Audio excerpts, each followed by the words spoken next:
read, and it is very dense and it has got a lot of interesting observations, so I will only focus on a couple of things without dwelling on all the points that he raises. And the two things are, first of all, I agree with him that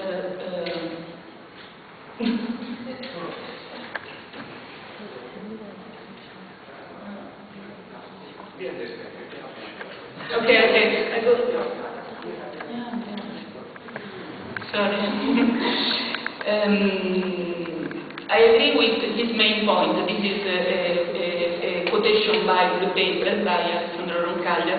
There are different notions of scarcity depending on the conceptual framework reference of analysis in which the notion is utilized. So I find very interesting this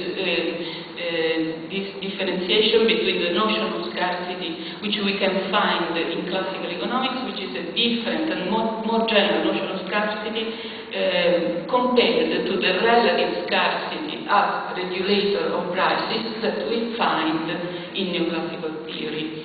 However, my first question is whether it is not possible, and I will try to explain why I think so, to find a general notion of scarcity which is maybe common to the two theories.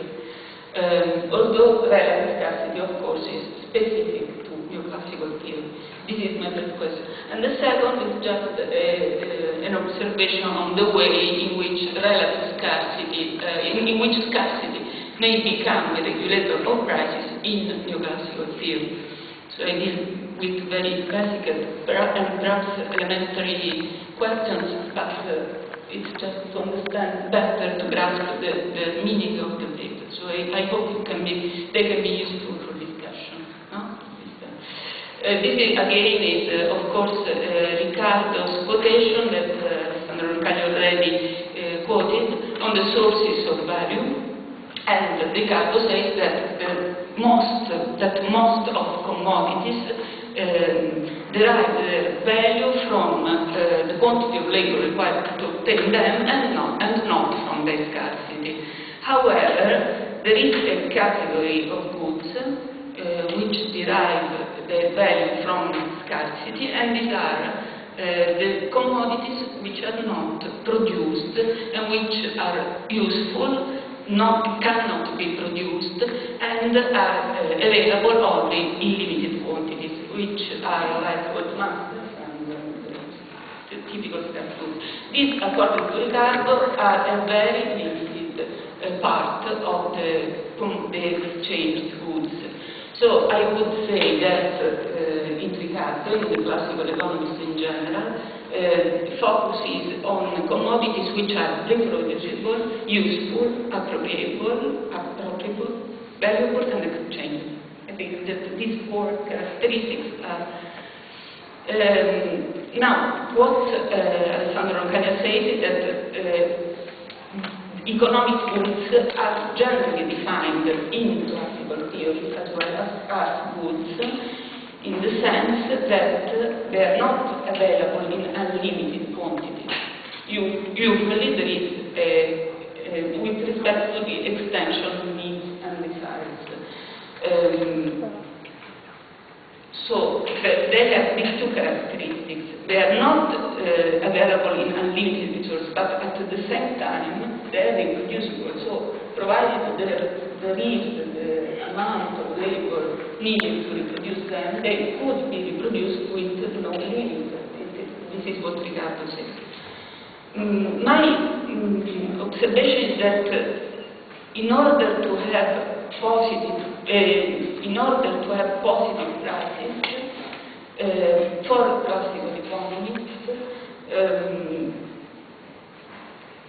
the economic goods do not need to be scarce in the sense to be less than what is needed to satisfy one's wants, but they have to be produced by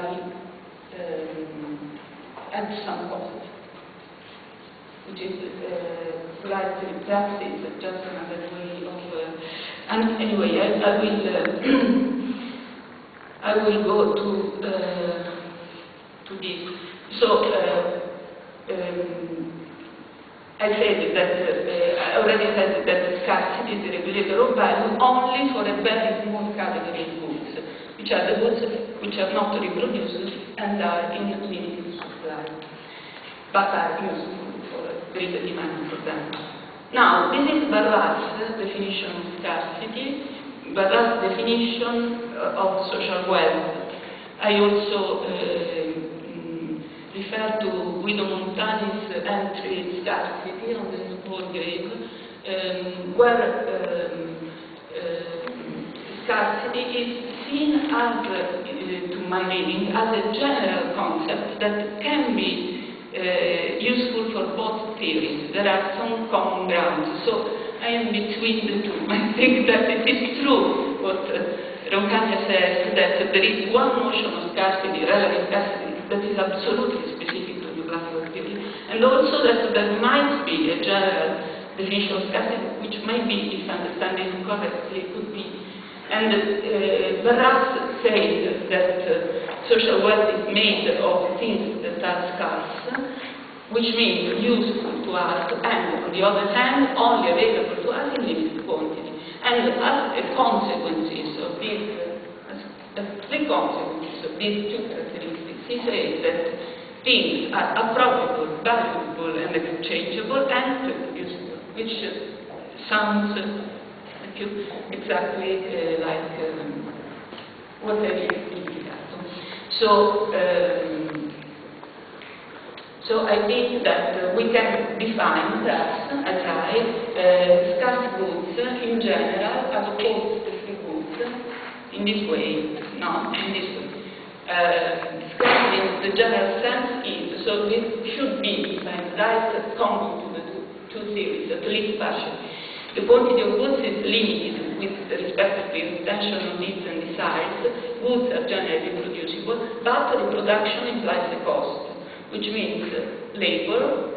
Labor must be used, and other resources, we would say in the neoclassical approach, or means of production to be more general. Now, scarcity as a regulator of prices means that in marginal theories, the principle that scarcity regulates value, which in regard regards a very limited special category of goods, is extended to all commodities. I find in this symmetry with what happens to factors. So, in the same way as the price of land, which is a non-reproducible and limited resource that can be determined by scarcity, but this is a very specific category, and marginal theory extends this principle to all means of production, the same I find that happens with goods. And if you want, I would also notice that relative scarcity as regulator of prices, this is marginalist theory of price, requires necessarily substitutability between resources, because otherwise scarcity could not be the principle of regulating value, because there would be an inconsistency between two sets of exogenous data, even resource on one hand and given needs and desires on the other. Also, there is no time, but I was very curious about your reaction to the idea that the debate in the Circle of Vienna about the possibility of a solution in Barras-Castle system, which was based on fixed coefficient of production, was in the beginning a debate about scarcity, about the idea that scarcity could be a general principle regulating prices of goods. And in that context, the problem of free goods emerges as a solution, a mathematical solution to the problem of the potential inconsistency between the two sets of data, which at the time, for example, in 1932, was resolved by introducing more substitutability between factors of production decreases the variability of the coefficient. But anyway, we know, and